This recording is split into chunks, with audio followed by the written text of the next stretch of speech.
प्रदर्शन हो रहा है। जी हाँ, आपने बिल्कुल ठीक सुना। आज 9 जून है और संगठन के द्वारा ये रणनीति बनाई गई थी कि 9 जून को एक बड़ा प्रदर्शन किया जाएगा। इसके पीछे का कारण ये है कि अभी कुछ दिनों पहले कुछ खबरें निकलकर सामने आई थी, जिसमें ये देखने को मिला था कि एक आशा वर्कर के साथ दुष्कर्म किया जाता है और जिससे उसकी जान भी चली जाती है और उसके बाद भी शासन प्रशासन की तरफ से कोई कार्रवाई नहीं की जाती है, जिस वजह से इनके बीच में काफी ज्यादा नाराजगी और रोष देखने को मिला। और अब इनके द्वारा ये रणनीति बनाई गई थी कि इनके द्वारा एक बड़ा प्रदर्शन किया जाएगा और आज ये प्रदर्शन किया जा रहा है, जिसमें एक भारी संख्या में सभी लोग सम्मिलित हैं। अब देखना ये होगा कि इस प्रदर्शन के बाद क्या कुछ चीजें निकलकर सामने आती है, क्या शासन प्रशासन की तरफ से कोई कदम उठाया जाता है या फिर आशा वर्कर्स को अभी और संघर्ष करना पड़ेगा। फिलहाल इस विषय पर ज्यादा जानकारी देते हुए प्रदेश अध्यक्ष विजय विद्रोही ने क्या कुछ कहा, आप भी सुनिए। विजय जी, आपका हमारे चैनल रटल टीवी पे बहुत बहुत स्वागत है। जी धन्यवाद, आपका आभार। विजय जी, जैसा कि आपके द्वारा अवगत कराया गया था कि आज के दिन आप लोग एक बड़ा प्रदर्शन करने वाले हैं, तो मैं जानना चाहूंगी आप लोगों के प्रदर्शन की क्या कुछ स्थिति इस वक्त पे बनी हुई है और क्या शासन प्रशासन की तरफ से अभी तक कोई कदम उठाया गया है? नहीं, प्रदर्शन तो जगह जगह मानिए लोग मंडलायुक्त कार्यालयों पर और डिस्ट्रिक्ट हेडक्वार्टर्स पर, तहसीलों पर, जहां जिसकी जो सुविधा बन पा रही है वो उस आधार पर लोग अपना अपना ज्ञापन सौंप रहे हैं। जी।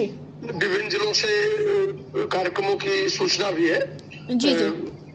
लेकिन सरकार तो जो व्यवहार उसका लंबे समय से चला रहा है वही है। खास तौर से स्कीम वर्कर्स के सवाल पर, कर्मचारियों के सवाल पर सरकार दरअसल में बहुत अनमयस्क रहती है। वो ये मेहनतकश लोग उसके एजेंडे में नहीं है। खास तौर पर वो स्कीम वर्कर्स के सवाल पर सरकार के पास देने के लिए कुछ नहीं है और उनके पास कहने के लिए कुछ नहीं है। तो एक लंबी लड़ाई है और इस बात को हम लोग जानते हैं। ये जान समझ करके भी अपने सवालों को बार बार हम लोग सरकार के सामने रखते आ रहे हैं।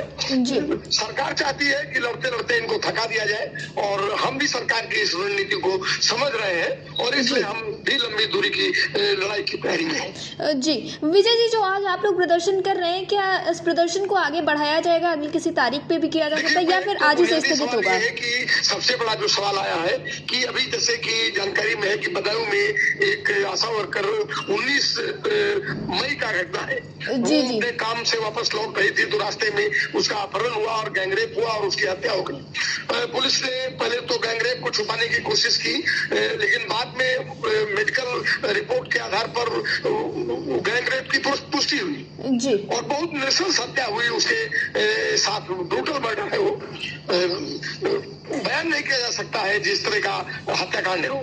तो एक तो सवाल ये है कि उसके परिवार परिजनों को, पीड़ितों को 50 लाख रुपए के मुआवजे का सवाल है और दूसरा ये था कि इसको लेकर के जो 2 लाख स्कीम वर्कर्स, खासतौर से आशा वर्कर्स है, ये फील्ड वर्कर है, ये रात में काम करती है, दिन में काम करती है और तमाम तरह के और महिला स्कीम वर्कर्स है जो उत्तर प्रदेश के अंदर काम कर रही है। तो इनकी सुरक्षा के सवाल को लेकर के सरकार कितना चिंतित है। आज तक कोई गिरफ्तारी बदायूं में नहीं हुई। तो हम लोगों ने एक मांग तो मैंने वो इस घटना को स्पेसिफिक करते हुए हम लोगों ने राज्य सरकार से एक टास्क फोर्स की सुरक्षा के लिहाज से बनाए जाने की एक मांग की है। दूसरे उनके जो भुगतान के सवाल हैं, उनके पेमेंट के जो सवाल हैं, उनके जो तमाम तरह के जो मेहनताने हैं, प्रोत्साहन राशियां हैं, उसमें हेरफेर के जो सवाल है, उनके अस्थायीकरण का जो सवाल है, इसको लेकर के लड़ाई हम लोगों की चलती रही है और निश्चित तौर से बहुत जल्दी ही हम लोग राजधानी की ओर कुछ न कुछ कार्यक्रम लेंगे और राजधानी को कुछ करेंगे। जी विजय, जैसे कि आपके द्वारा अवगत कराया गया था कि 9 जुलाई को एक राष्ट्रव्यापी कार्यक्रम हो, क्योंकि इसके पहले एक तारीख निश्चित की गई थी, लेकिन कुछ कारणों की वजह से आप लोगों का वो प्रदर्शन नहीं हो पाया था। तो मैं जानना चाहूंगी क्या 9 जुलाई को जो कार्यक्रम होने वाला था वो कार्यक्रम होगा? निश्चित तौर से 9 जुलाई को राष्ट्रीय हड़ताल है। सरकार एक तो सारे श्रम कानूनों को खत्म करके और 4 श्रम संहिताएं लाई है और उन श्रम संहिताओं को बहुत चोरी छुपे लागू करने की कोशिश में है। कहीं जहां कहीं भी भाजपा की सरकारें हैं उनके जरिए वो पिछले दरवाजे से उन कानूनों को, जो कारपोरेट परस्त कानून है, उनको लागू करना चाहते हैं। मजदूरों की पूरे देश के पैमाने पर मांग है कि हमारे 44 श्रम कानून बहाल करिए और ये गुलामी की जो 4 संहिताएं आपने बनाई है इनको वापस लीजिए। तो एक तो ये सवाल है, पूरे देश के अंदर सार्वजनिक क्षेत्र के जो संस्थान है, रेल है, गेल है, भेल है, जहाज है, पानी है, बिजली है, ये सब सरकार बेचने पर आमदा है। निजी पूंजीपतियों को एक तरह से गिफ्ट कर रहे हैं आप।